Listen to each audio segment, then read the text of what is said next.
Hey, beautiful people. It's Nikisha White Henderson here, and I am coming on to give you all an update since my podcast with Ieshia McArthur.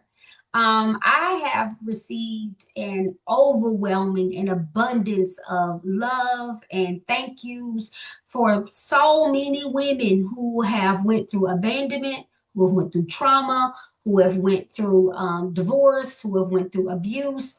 And so I am just grateful for you for even reaching out and wanting to connect with me. So I am thankful for that. And then I've also received some not so great so things, right? People are mad. People are, I'm stupid. I could have did better. I should have made better choices. You should have known it was going to happen. And listen, I agree with you.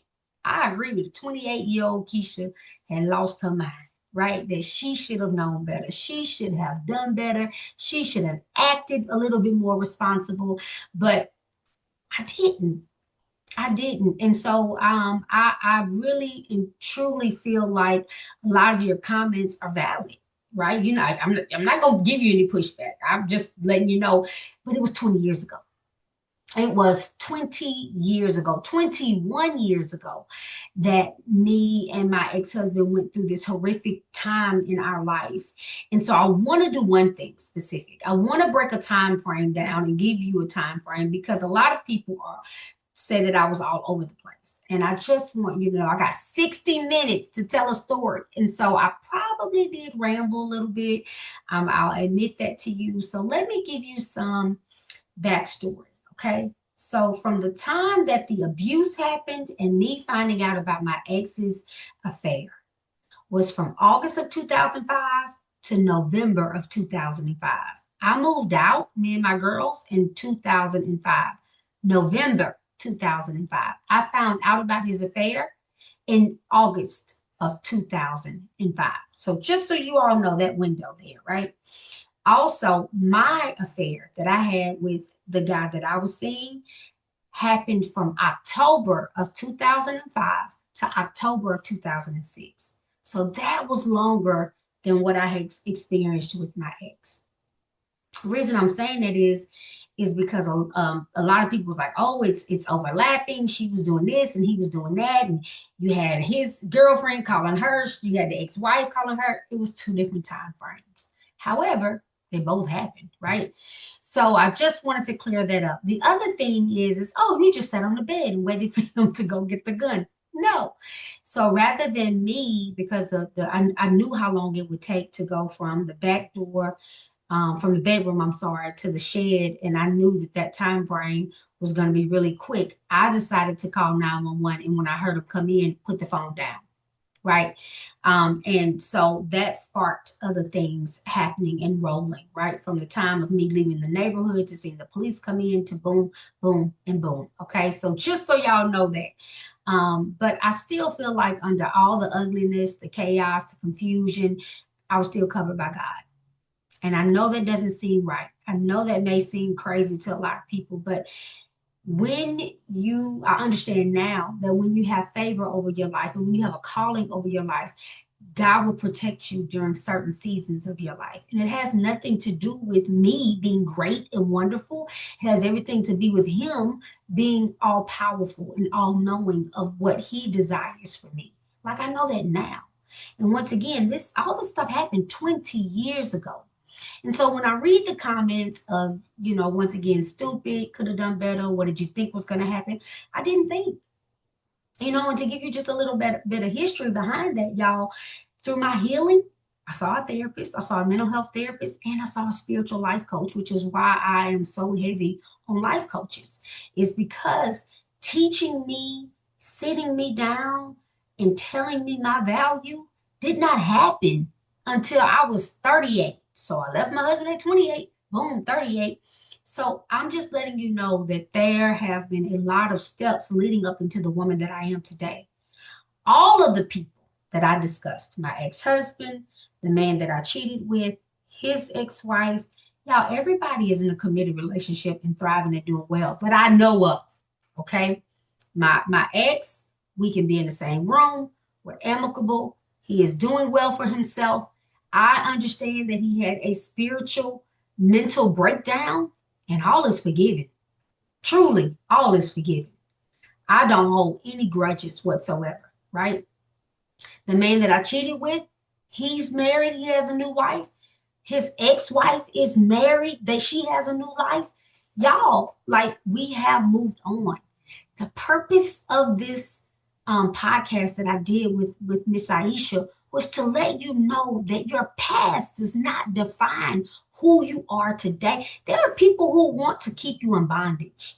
There are people who have literally written on her post, I hope she gets exactly what she deserved. And I did, right? Did I learn my lesson? Absolutely. Would I redo anything? Absolutely. I hate to hear people say, oh, I wouldn't change anything. Well, I would.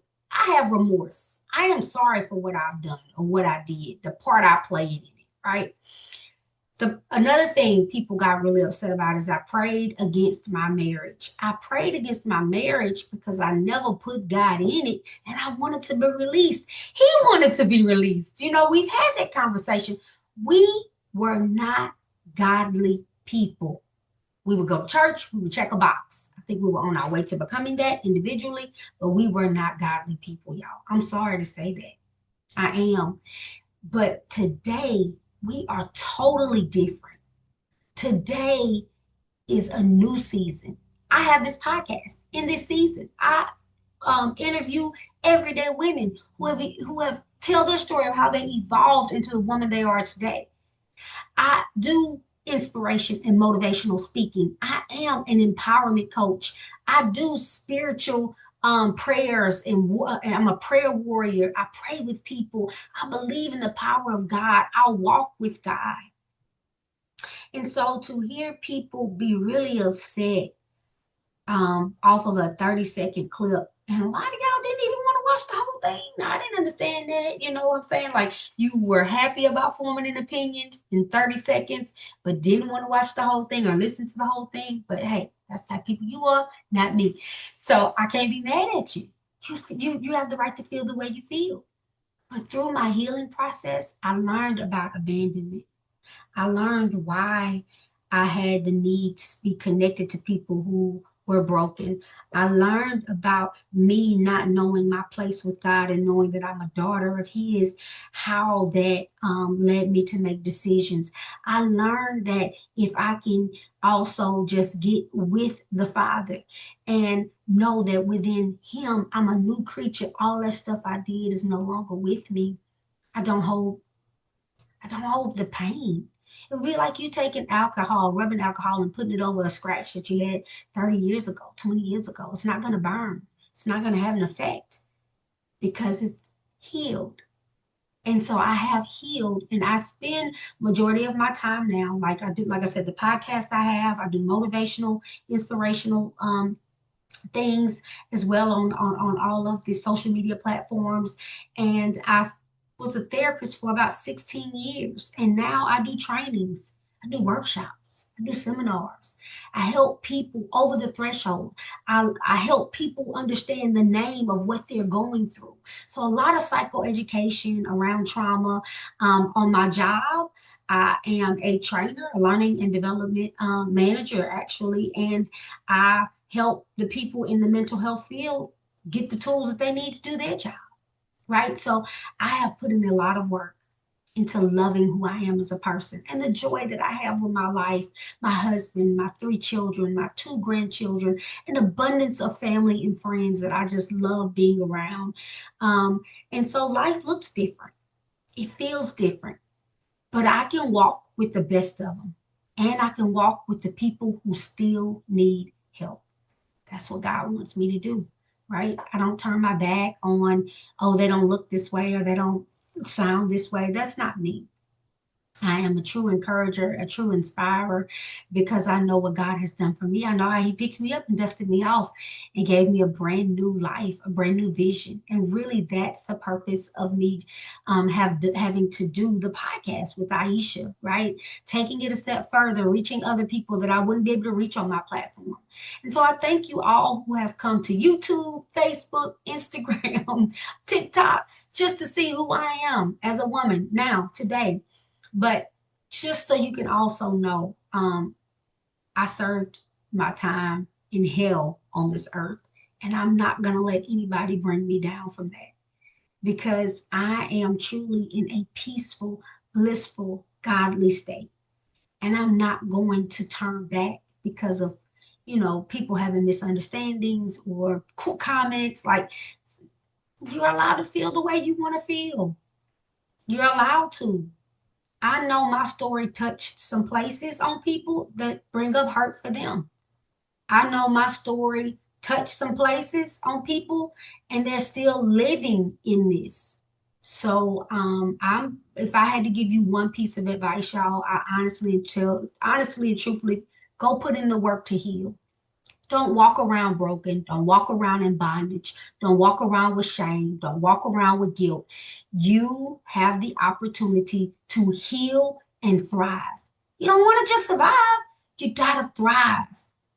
And that's the purpose of life. That's the purpose of godly relationships. That word that he gives us. When people say, oh, I wish there was a book. There's a book.